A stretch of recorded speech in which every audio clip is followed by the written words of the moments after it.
recording, and in today's session we are going to talk about intercultural communication. If you remember our communication well, so you will probably remember that there was so we advertised a chance to meet Andy Curtis and asked TESOL-Ukraine members to look through his works and ask for the topic which is interesting. And Alla Ishchuk from Dragomanov University was the first person who responded. Alla, great thanks, because after that there were other people who responded, but due to Alla, so we chose Andy was asked to present on intercultural communication. And now there is session number 2. It follows this first Andy's presentation on intercultural communication. And today here we're sharing with you what we can tell, what our professionals, what Ukrainian scholars can tell you about the subject and this field. So in today's session, let me share the screen. So, and in today's session, we will, so here is what we're going to do. So we will talk about how to navigate intercultural communication, and we'll talk about the course that Dr. Olena Ilienko, our TESOL-Ukraine president, has developed for her students. Also, we'll tell you about the story, how the course started. Then Alla Ishchuk, the professor, associate professor at Dragomanov Ukrainian State University, will tell us about the negotiation styles. And finally, Iryna Zuyenok, the associate professor at Dnipro University of Technology, will talk about ESP courses and how to integrate intercultural learning into the course. So once again, like here, there is a very gentle reminder. If you plan to get a certificate for 30 hours for this teacher development course, please plan to present your work together with your colleagues in a very short presentation. But this course is aimed at networking, not only teacher development, but networking as well. And it's a great chance for us to learn more about what our colleagues are doing. So you will either follow with your presentations the sessions of the speakers, or later you can suggest your own topic and present it to us. So, and thank you. And now I am giving floor to Dr. Olena Ilienko. And shall I start? And can I tell a couple of words before you start talking? How it started?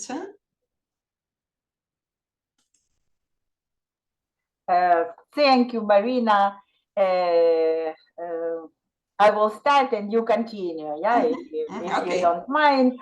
My dear colleagues, I feel really thrilled to see all of you here today in our second meeting of the Teacher Development Institute by TESOL Ukraine. And as Maryna has mentioned at the first meeting, we listened to the presentation of Professor Dr. Andy Curtis, which was dedicated to the development of intercultural communication and methods of teaching intercultural communication courses, development of skills in this field in Ukraine. So today we begin this practice with our own presentations and speeches, Maryna's and mine, on some other teachers of the associations, which were introduced by the moderator. And we invite all of you to take an active part in the discussion of the practices, and I think it will be, we will all get a benefit from such meetings. So let me share today some developments in the methodology of teaching intercultural communication course at the university. I have been teaching this discipline of intercultural communication for 3 years already. Yeah, please stop here. Well, so I teach for future teachers and interpreters of the philological department. And when teaching a course on intercultural communication, I use certain principles. I try to use these principles for working with the content of the course. In my brief presentation, I will tell you about these principles and demonstrate examples from the course. I'm also ready to answer all your questions, both in chat or in the air, and discuss points that interest you. So my first principle is a reflection of the theoretical framework. The first principle is expressed in the need to take into account the provisions of classical works in the theory of intercultural communication, such as the work of Edward Hall and Gerd Hofstadter, as well as the developments, of course, of domestic scientists based on these provisions.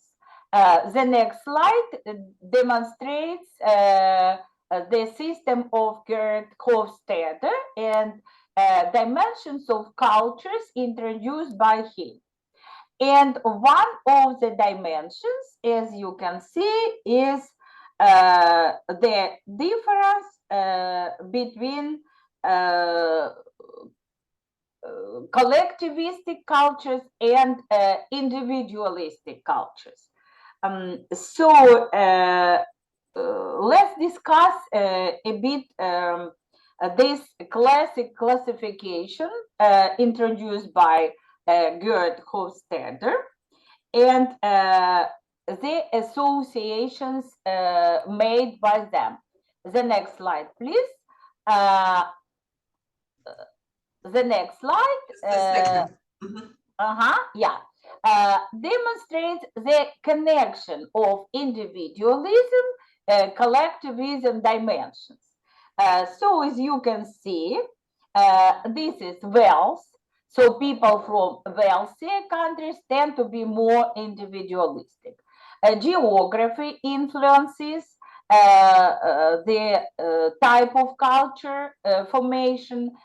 Countries with moderate and cold climates tend to show more individualism.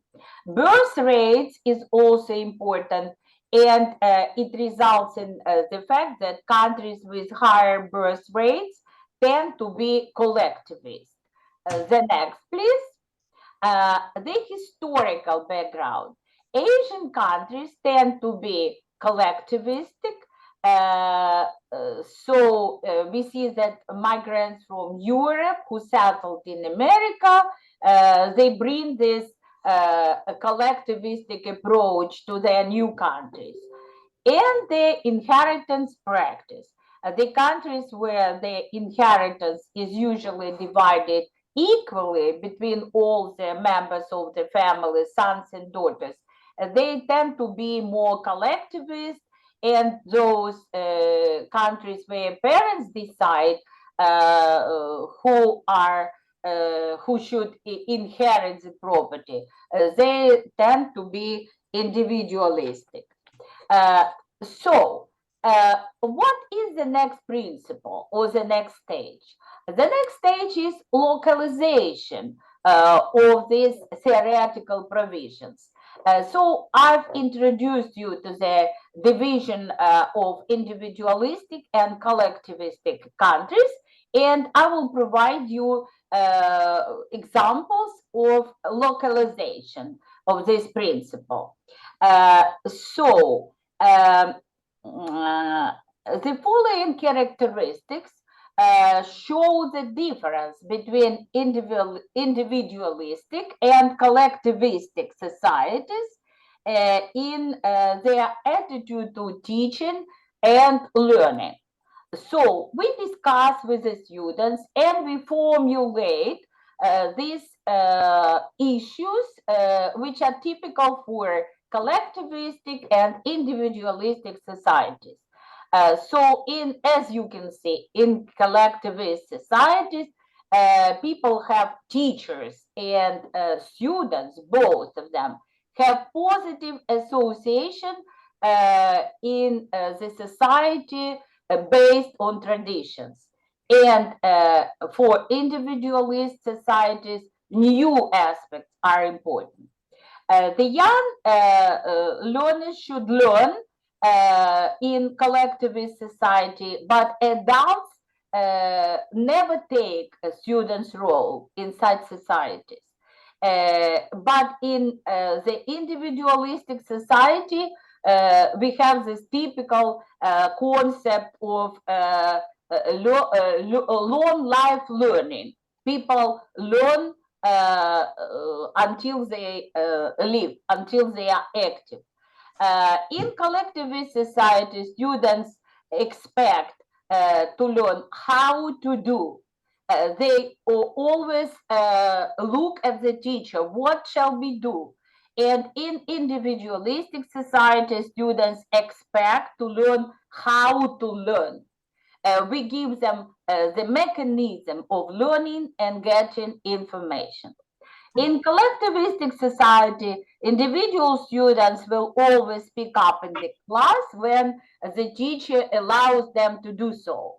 But in individualistic society, students speak up in large groups. The other characteristics, the next please.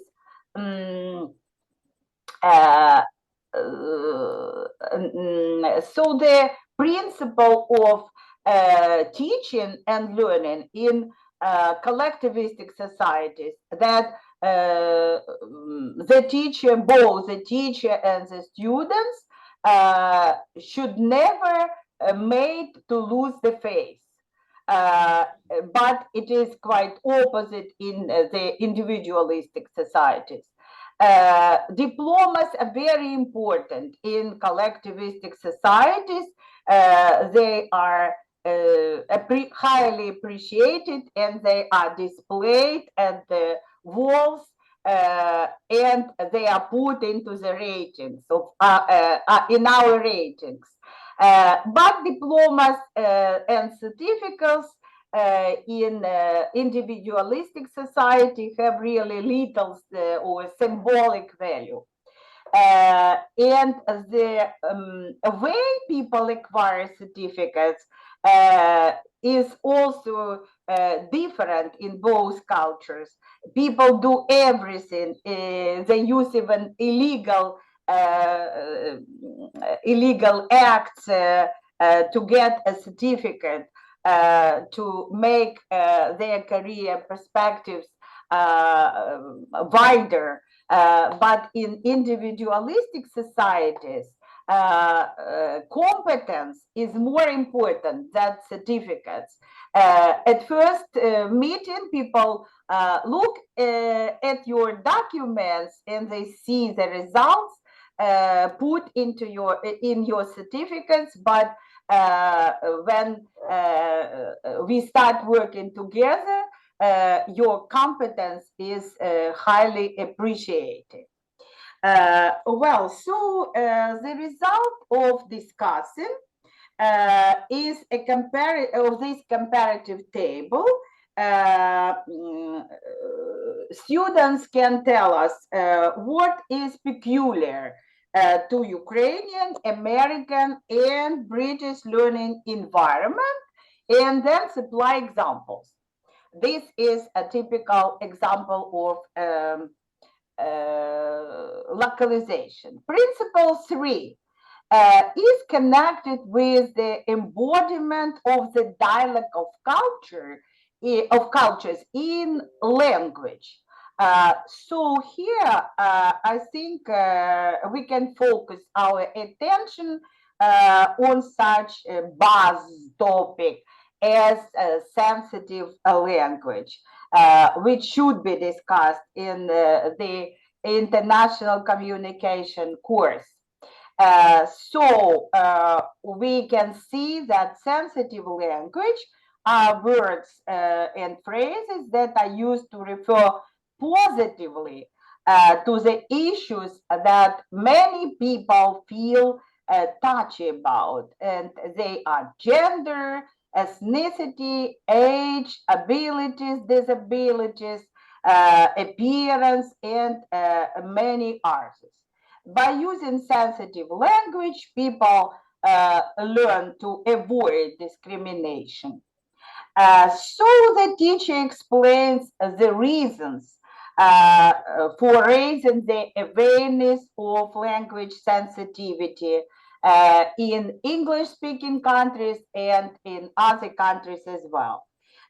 So we discuss the demands of many ethnic groups to be called with more accurate names, like Black instead of Negro, and later Afro-American or African American, Native Americans or the First Nation instead of Indians, and so on.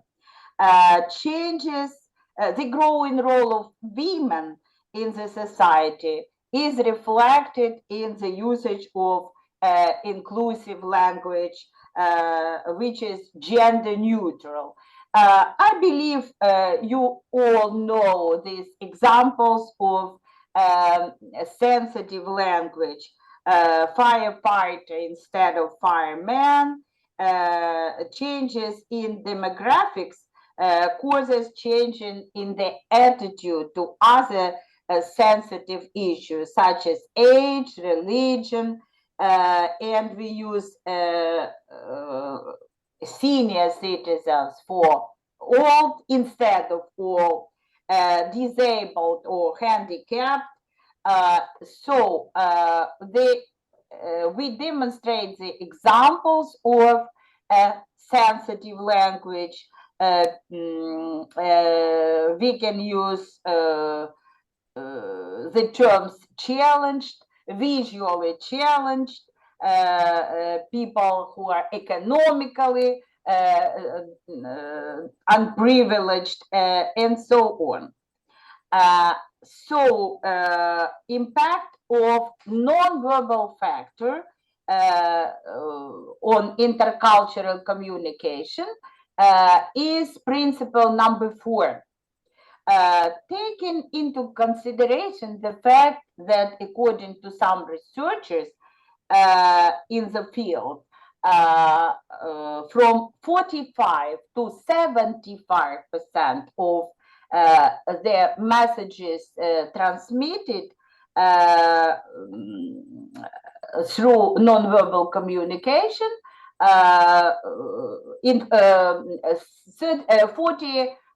from 45 to 75% of the messages are transmitted through non-verbal communication. So we present the basic non-verbal patterns to the students. This is the next slide, please, which gives us the patterns, which are really basic, and I believe all of you know them. They are tone, close, face, eye contact, touch, space, the distance between speakers, time, which is important for intercultural, for practical intercultural communication.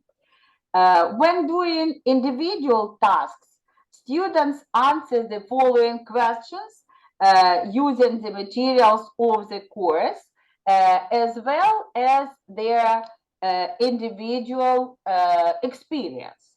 I give you some examples, like how do people communicate with clothes, and they are asked to compare Ukrainians and Americans in this aspect.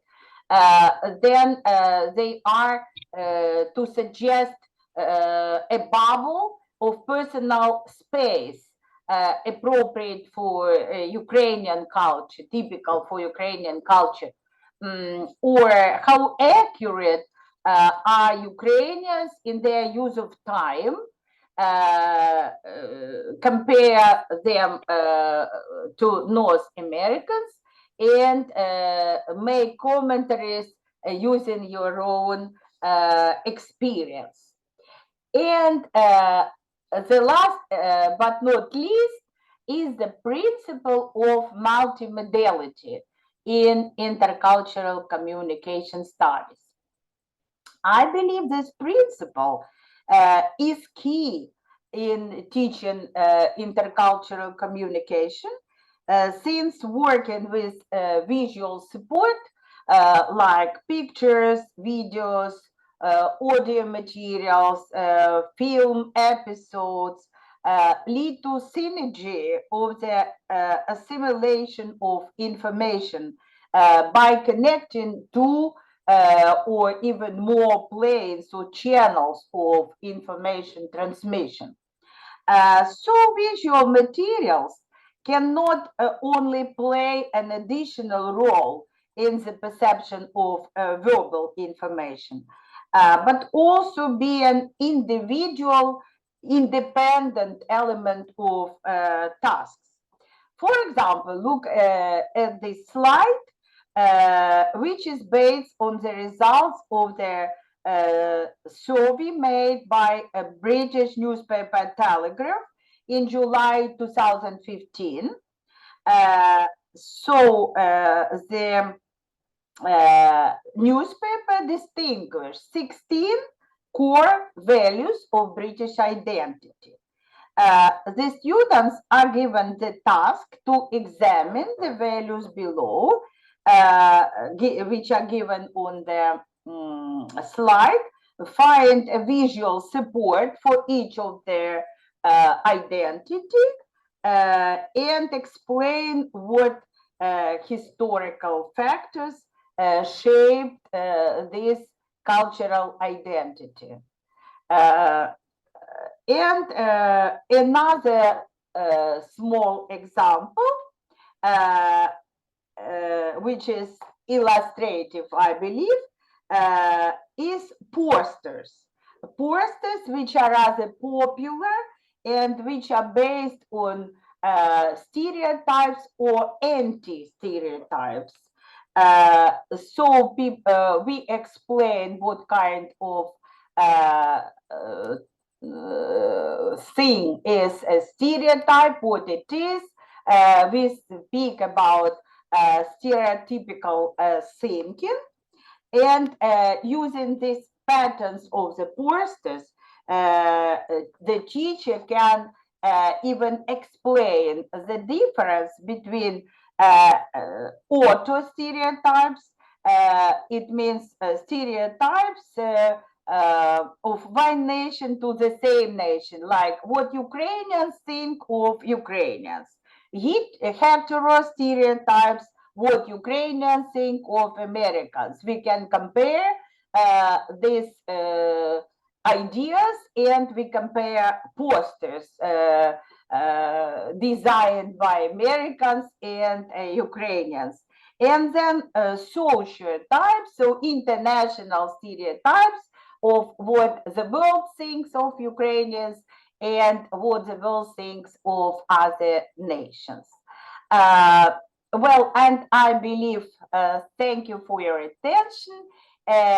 It's a brief introduction, and I believe that Maryna will continue with illustration of multimodal principle, presenting her video for intercultural communication course.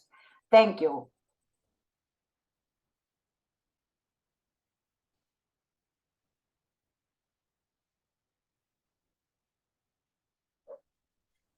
No sound, Maryna. Okay. No sound. I see. I didn't see how to unmute myself.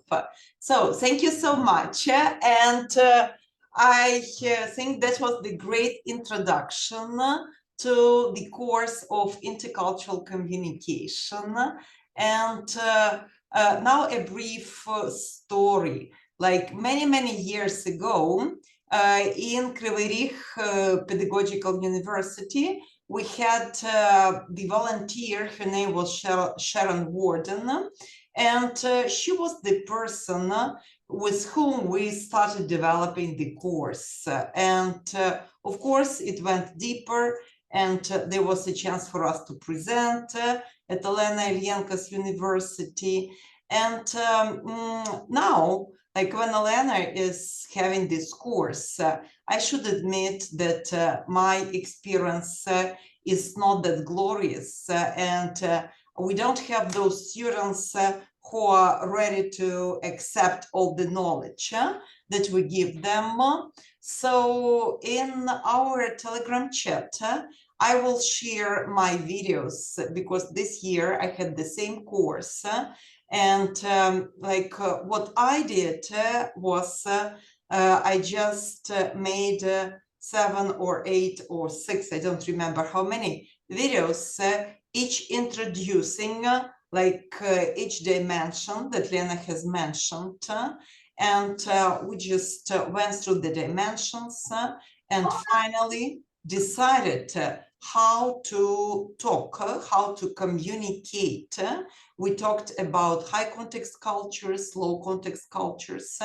We connected context with verbal, non-verbal things. And that is how I hope finally students were able to get the idea of what intercultural communication is, and how many different aspects of communication we need to understand before we make the final conclusion on what people want to tell us. So I will share this brief videos in our Telegram chat, and if you need my presentations, I will also be happy to share them. Probably you will use the same model as we're using with Olena. So we're doing this dimensions, then we are talking about high and low context cultures, and then using the idea of stereotypes, we are able to figure out what people want to tell us. And so please let us know. We'll be really happy to share the materials. And now I give floor to Alla Ishchuk, who was who really kicked off this this type of the session. Thank you, Maryna, for such nice welcoming words. Thank you, everyone, for having me here today. And I'm going to probably be more specific. Yeah, I was listening to Olena's talk. It was extremely interesting because actually it resonates with what I'm going to say more specifically. And so it means that I'm in the correct direction. It's good to have this confirmation from colleagues, you know. And actually also there is a story behind my talk today. When I started thinking what I should talk about in this context, because I'm a teacher of business English, I've been teaching business English for over 10 years, and actually communication is just a part of this course. Yeah, it's all part, very significant part, of course.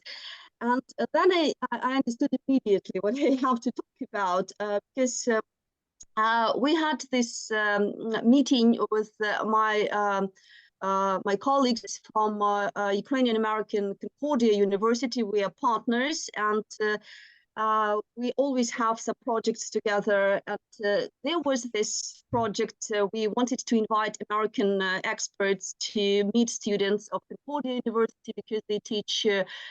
They prepare BBA and MBA students. Bachelor's and master's of business administration. So they have this courses more proficient, right? Business English, management, communication, interpersonal communication, even not just intercultural, so different types. And our students from philological department would just join, right? And just for this mutual exchange.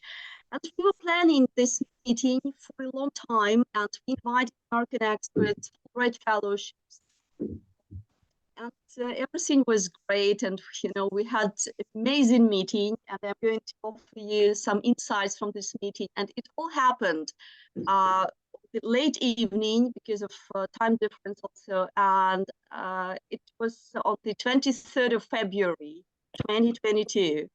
So next morning, we all woke up into the war. So that was the last peaceful meeting. And that's why probably it is so memorable. And that's why I will never forget it. And it was so vivid, right? So, but that's probably even more important that we had it. And we continue talking about it right now. That we never stop. I think that's the most important thing. So that is the title, right? I have for you. So negotiation styles in Ukraine and the United States in the context of business English class. How we discussed it with our students and what we have. So first, some brief introduction about Ukrainian styles and how actually American people see us Ukrainians. So it's not just actually our perspective, but from the point of American people. And I think it's rather interesting. So in Ukraine, negotiations very often are perceived as extremely intense competitions. And that is a symbol of this zero-sum approach where one party's gain is another party's loss. So I win, you lose, or otherwise. There is no other possibility. Yeah, that's how they see us communicating during negotiations, right? And so in this situation, to be well prepared and being assertive is not just advantages. Well, it's crucial, it's essential for success. So you must be very well prepared and be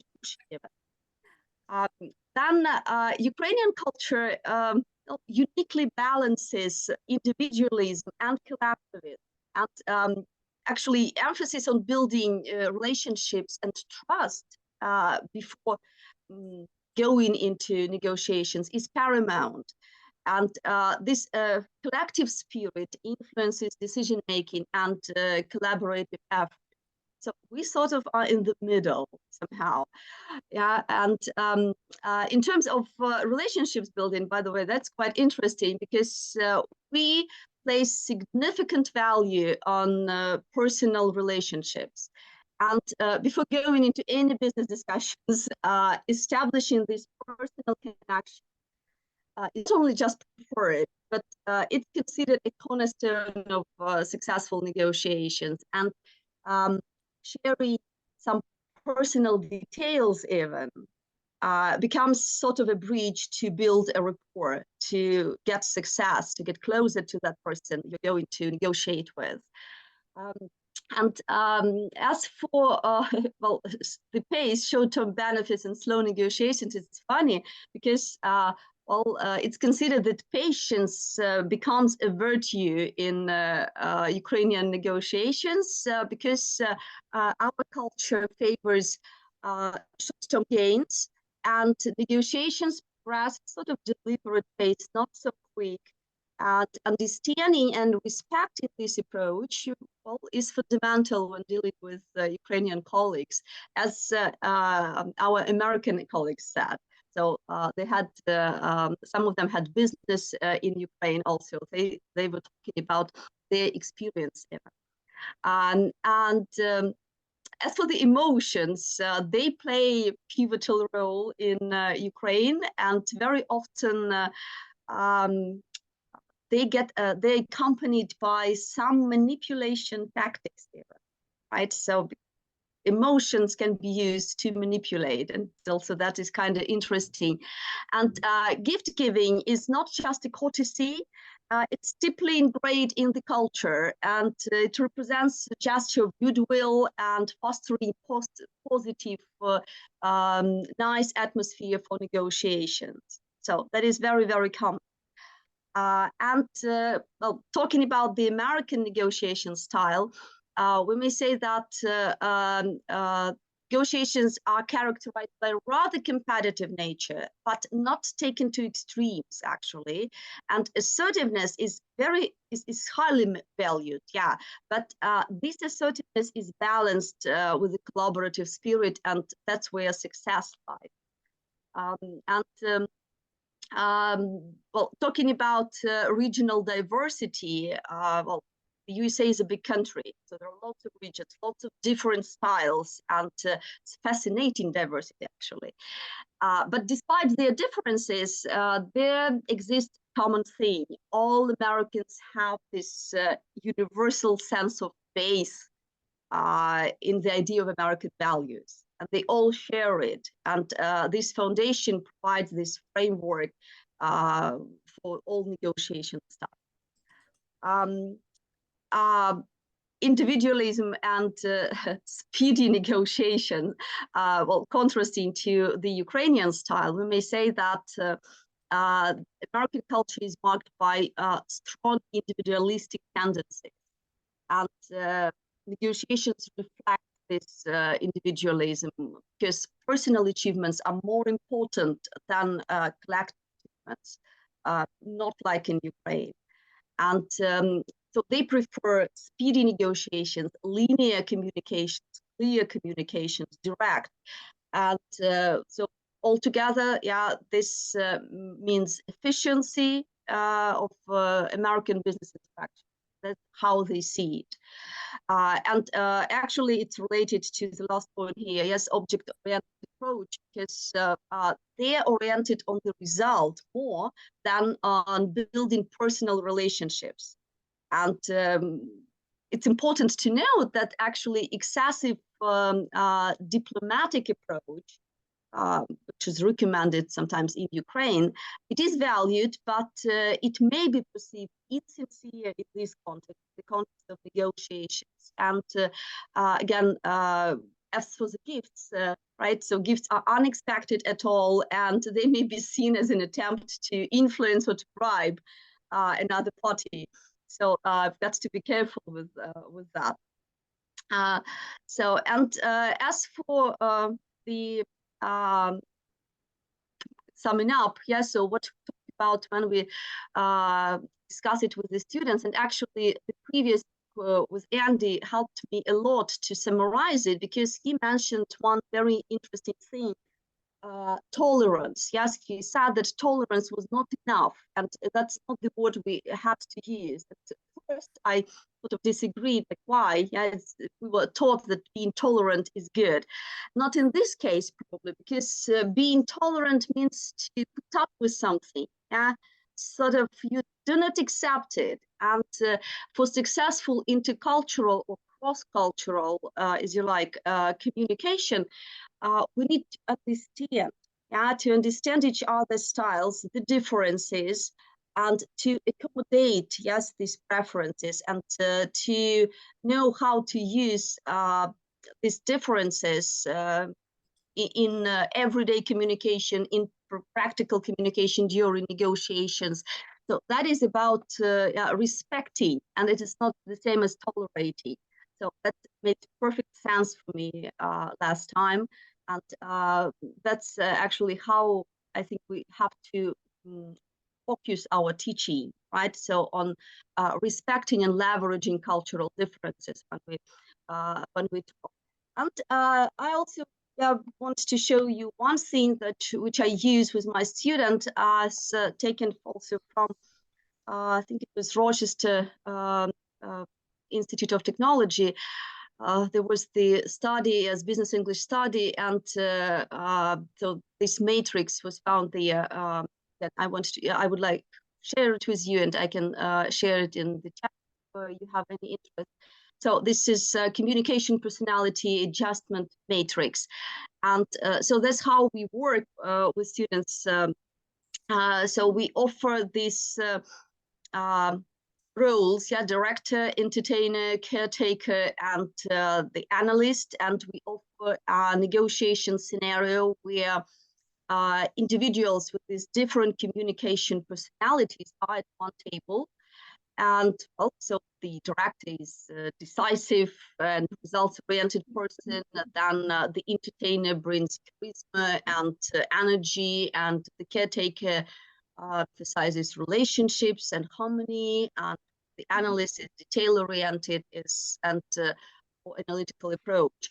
And as we navigate this matrix, so we offer these roles, like director may communicate with director, with entertainer, or with the caretaker.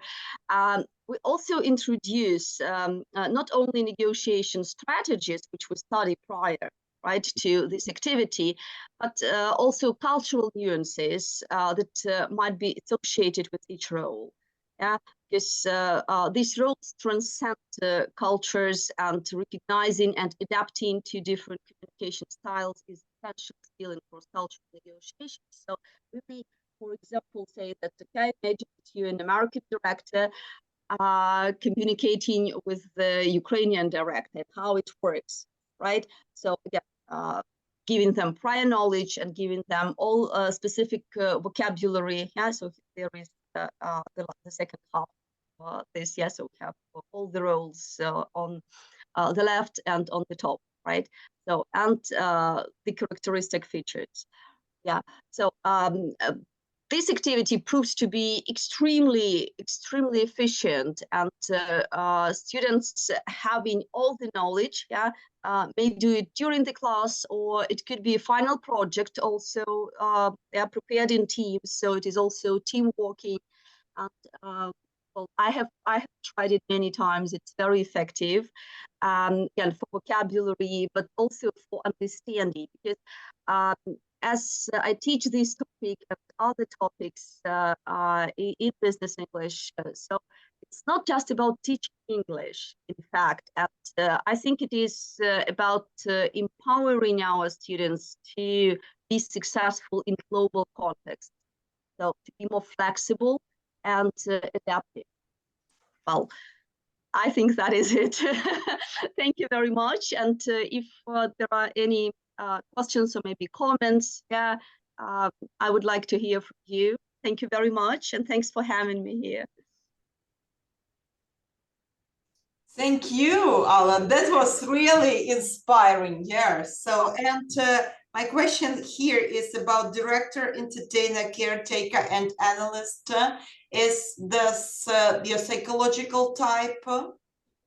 Well, I guess, yeah, there may be, yes, related to psychology. Oh, it's not my matrix, I mean, it's not my development. It was taken from one of the courses I taken in Rochester Institute of Technology. It was a series of seminars also, and they shared this workbook with us. So yeah, I think it is, but it may be, director may be a role in the company as well, right? So, but not necessarily it is their psychological role. Yeah, it may coincide, but it may not as well. Yeah. So, but again, in the company, in the team, there usually are such people who take these roles, and they have to be addressed in a different way, especially if they are decision makers. Very good, thank you. I'm having business communication course this term, so I will take this matrix. Thank you. Yeah, I will share it. I will share it with you. Yes, thank you. So yeah, so we'll share everything in the Telegram chat so that people could use. Okay, thank you, Alla. And now the floor is given to Iryna Zuyenok. Iryna has vast experience in intercultural communication at different levels. So, and today, sorry, yeah, so Iryna is telling us about integrating intercultural learning in ESP courses. The floor is yours, Iryna, please.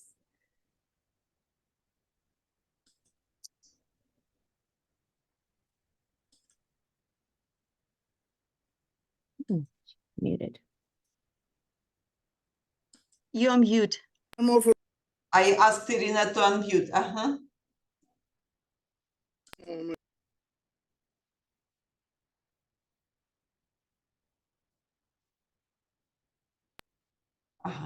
Well, okay, now it's okay. Well, first of all, I would like to say great thank you to the previous presenters, to Olena and Alla, who have made a wonderful theoretical input with a little bit sharing how they put it in practice in different their courses. And now, as you see by the title of my presentation, it is about intercultural learning in ESP courses. As you see, my slides demonstrate it will be by learning, by doing, as we always do during ESP courses. Here I'm very proud, and you know, here is the director of the Academic Writing Center at the University of Arizona. I was happy to learn from him. And it is very interesting, but he's also by nature, he is original Italian, but he is American. So I have wonderful experience to communicate with Italian-American culture. Here you can see my students who sit in the classroom, which is, there was a title that it is English language world. You see the pictures because there is an atmosphere for them to feel like they are somewhere in England or in the USA. And here you can see me in the America House. Well, the first question is, what is ASP for you? What makes it specific? What is ASP for you? What makes it specific? Any ideas? You may use chat, you may unmute your microphone.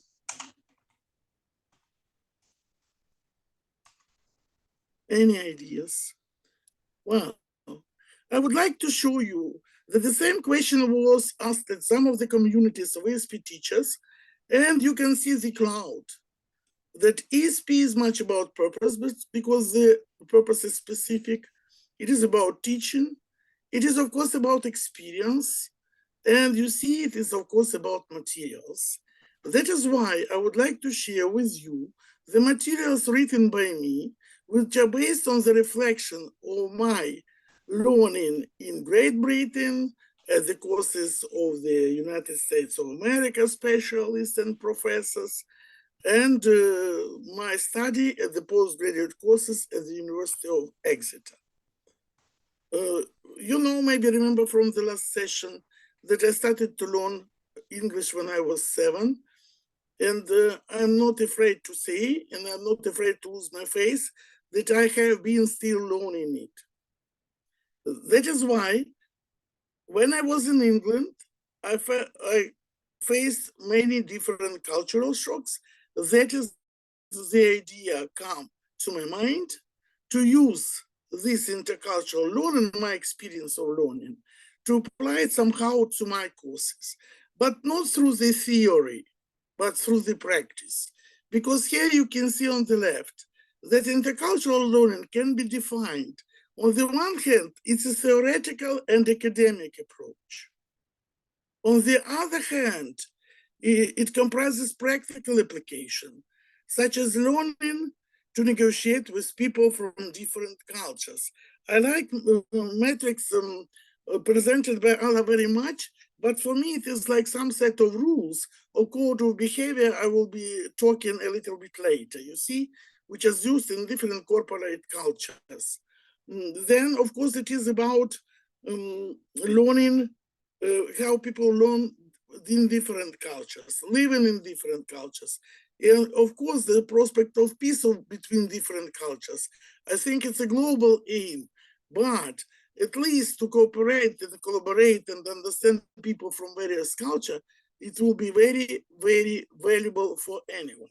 Why to use these, why to use intercultural learning at our SP courses?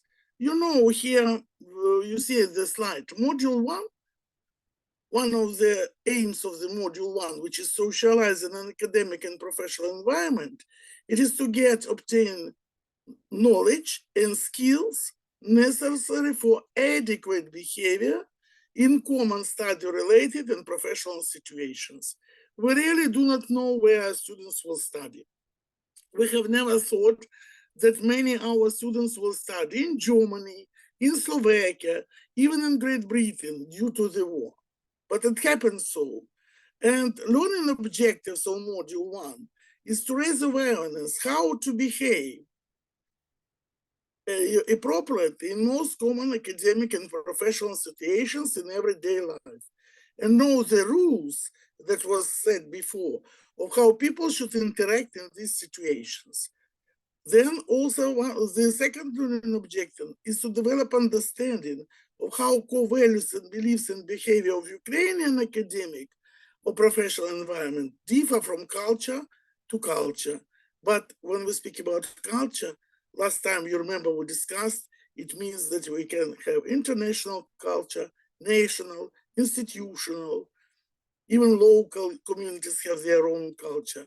Different corporate cultures within specific academic and professional contexts, and how they relate to each other to be able to apply intercultural insights when interacting orally or in writing to immediate academic and professional situation. So you see the objectives is put hands-on practice, keeping all that knowledge shared before, and to be adequate and tolerant to people who are working with from different countries. That is why here's the reflection of my learning in the English-speaking environment and work. Also, I had an experience of work with foreigners. Here you can see the real-life materials we use with our students in the first module, and it is textbook, which was approved by the Ministry of Education and Science of Ukraine. And I would like to say that the first shock when I came to England, that we were given a welcome pack, and it started with a letter to me personally from my tutor. I have never thought that English people is so emotional, so empathetic, and they wrote that they're very happy to have me personally at the course. That is why you can see the idea came to my mind to make some kind of a letter from the teachers of our department to students, and where we describe the course, what we will be doing. And here, if you read it, you will see that one of the aims is sharing our local cultures at our classes. And like Alla showed us metrics, my students are involved in developing the rules of their behavior in the classroom or even online classroom, some kind of code of behavior from the very first, it's the first unit, as you see. They put ticks, then they add some other instructions, then they group them. They're working in pairs and groups and by the end, they come ready with a set of rules, how they should behave in the classroom.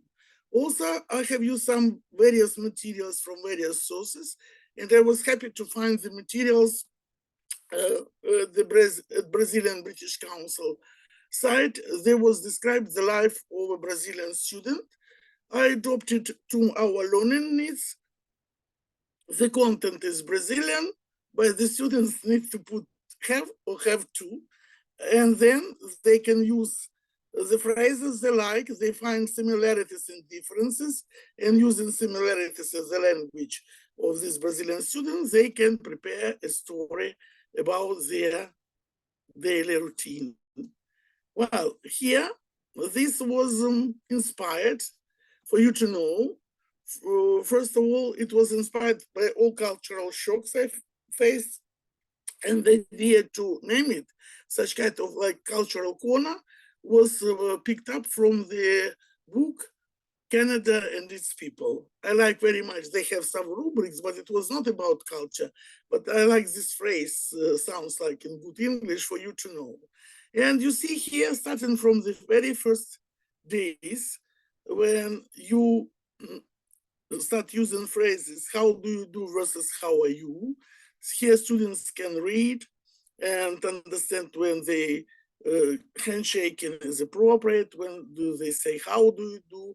What is how are you, how to respond, and by the end it is written, do not forget to smile. It's also like, first of all, it makes students to encourage them a little bit, and of course it's really, you need to smile wherever you are, and whatever you are.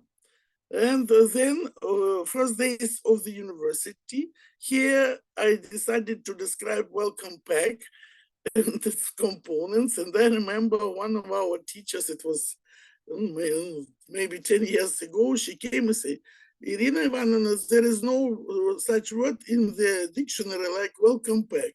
Sorry, there is no word, but welcome pack exists.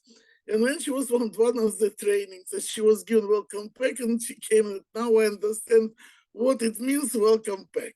So very interesting that even for teachers, this welcome pack was some kind of unknown and not maybe a little bit disorienting. Then, of course, we learned taboos.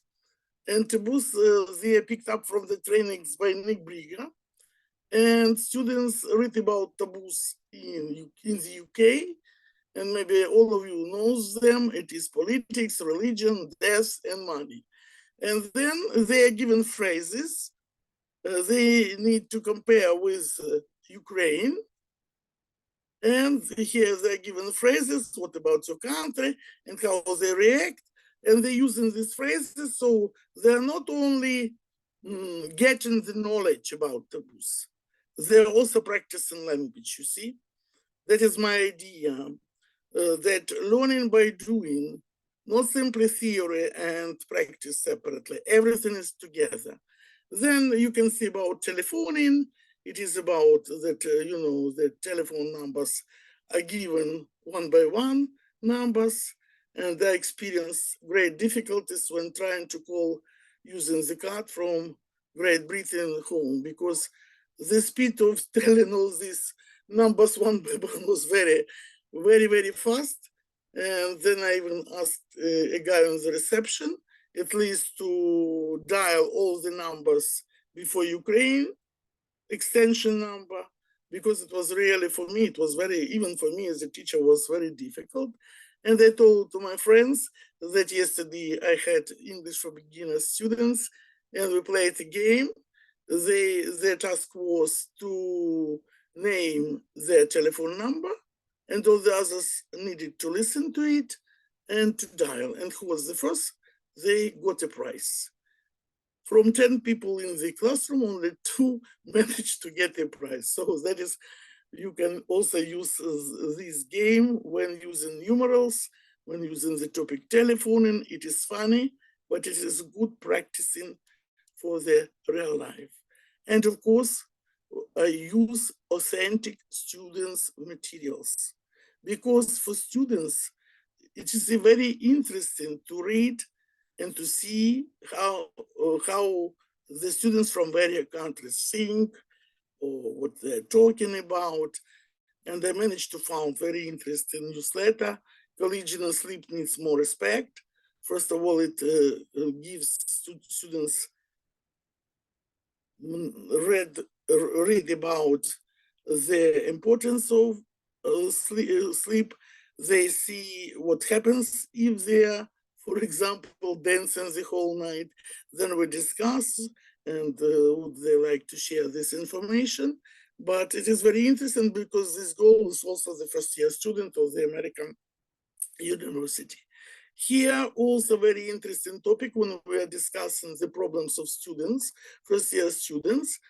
They first brainstorm their own ideas, and then I share with them the mind map of the real life. It was taken from International Forum of Students, the real life poster made by Polish students. And they compare what do they have the same and what is different. If you see on your screens, it's very interesting that the core for Polish students is family, if you see. Here somewhere is Kryvyi. So it's very interesting. Mining, because it was mining students' food, not so important. It is very interesting work when our students find similarities and differences. They see that they have much in common, but they also see that Polish students are more oriented on the career from the first years of their study at the university. Here also I use the letter. First of all, I would like to say I asked the permission. Each of the students will ask the permission to be published in this course book. And here you can see the letter of students from the little mining town. The only thing is that I made 16 mistakes. They're not all made by that guy, but I simply made 16 mistakes for students to find them. You see, it's very also interesting task. Students like it very much. Here you can see the picture of real life students, and it is one of the last lessons on the 8th week of the first year of study. I found a wonderful text also from the American University, tips for adjusting to university life and resources at consulting services. Very interesting text, rather psychological, and the students are given the task to highlight if they face the same problems. Feeling lonely, that the others are better than I. And then when they found many common problems, that they thought problems, they realized that they are not alone, that it is typical for any first-year student who came to another city or to another country, and the only thing they need to maybe to wait when they adapt to this new corporate culture. So that was the idea of mine, to share with you how, for example, reflecting on my own learning experience, knowing the theory, it is incorporated in designing materials. I'm sure all of you can do this. Because first of all, it helps students not to be in my shoes, at least not to be challenged by that maybe cultural shocks I was challenged. You see, that was the main idea of my presentation, how you can integrate this intercultural learning. Not much theory, more practice. So as an ASP, learning by doing. And thank you for your attention. If you have any question, I will be very happy to answer them. Really, because very interesting topic. It is very easy, every one of us can do and design our Ukrainian materials. That was my message. To share your own experiences of communicating with foreigners and to help our students and future generations to be a success. Thank you so much for your attention. Thank you, Iryna, and thank you everyone for your wonderful questions, for your support, and for your support of our speakers. And that was just the first step in our sharing of what we are doing, and all the materials could be found in TESOL-Ukraine Telegram chat, and also if you want we can send them to your emails, but I think Telegram chat is enough. So if you have any comments or suggestions, please tell us.